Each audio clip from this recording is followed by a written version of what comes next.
বাহ, খুবই দারুণ এবং চমৎকার কিন্তু মাছ পাওয়া গেছে।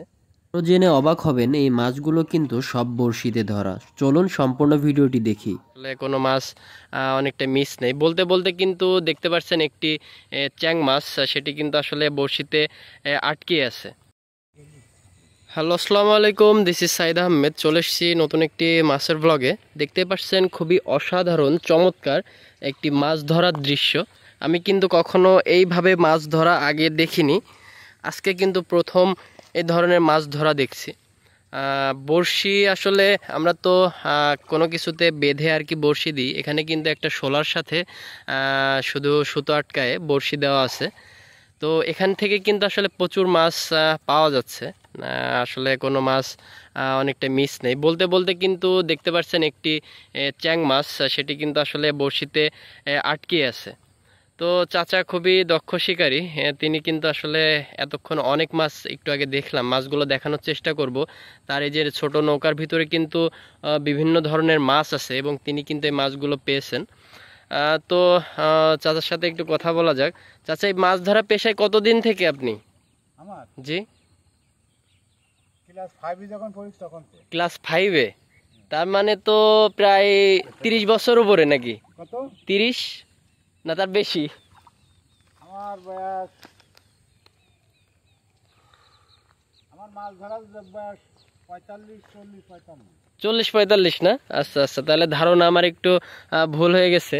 প্রায় 40-45 বছর ধরে তিনি কিন্তু এইভাবে মাছ ধরছেন, মাছ ধরার পেশায় কিন্তু আসলে তিনি আছে।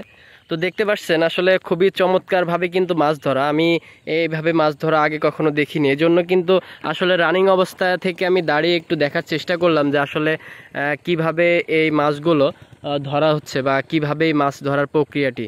তো এখানে কিন্তু উপকরণ আছে শোলা, না চাচা? শোলার সাথে বড়শি দিয়ে কিন্তু আসলে উপকরণ আছে, এর সাথে কিন্তু যে ছোট ছোট মাছ আছে সেই ছোট মাছগুলো দিয়ে টোপ ব্যবহার করা হয়েছে।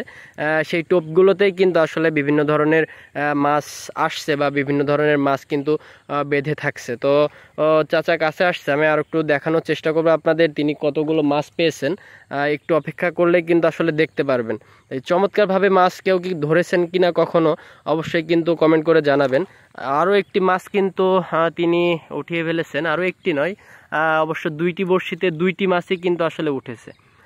দেখতে পাচ্ছেন খুব সুন্দর সাইজের কিন্তু আসলে চ্যাং মাছ। তো এই মোটামুটি চ্যাং এবং তেলাপিয়া মাছটি বেশি হচ্ছে না? চ্যাং মাছ বেশি, চ্যাং মাছ কিন্তু বেশি পাওয়া যাচ্ছে আজকে। দেখতে পাচ্ছেন খুবই অসাধারণ অসাধারণ কিন্তু মাছগুলো, একদম সুন্দর সাইজের মাছগুলো, একদম ছোট না কিন্তু বেশ বড় বড় সাইজের চ্যাং মাছ। তো এইগুলো বিক্রি করেন কি বাজারে? আচ্ছা, এগুলো কত করে কেজি বিক্রি, প্রতি কেজি কত করে পান বা চান? 250, 200। আচ্ছা, 200-250 টাকা কেজি দরে কিন্তু এই মাছগুলো বিক্রি হয় স্থানীয় বাজারে। তো এই মাছগুলো কিন্তু আসলে একদম নদীর ফ্রেশ মাছ, টাটকা মাছ। তো এগুলো আপনি কিন্তু অবশ্য নিতে পারেন যদি সম্ভব হয়, তাহলে কিন্তু আসলে যদি রানিং অবস্থায় কখনো দেখেন তাহলে কিন্তু নিতে পারেন, কারণ এখানে কিন্তু আসলে কোনো ভেজাল নাই। অনেক পুকুরের মাছে কিন্তু বিভিন্ন সময় বিভিন্ন খাদ্য দিয়ে কিন্তু আসলে অনেক রকম অসুবিধা থাকে সেসব মাছে, কিন্তু এইসব মাছে কিন্তু আসলে কোনো অসুবিধা নাই, কোনো ভেজাল নাই। তো আজকের মতো এখানে আর কি শেষ করছি। সবাইকে নতুন কোনো ব্লগে নতুন কোনোভাবে মাছ ধরার ভিডিও দেখাবো। সে পর্যন্ত সবাই ভালো থাকুন, সুস্থ থাকুন। আল্লাহ হাফেজ।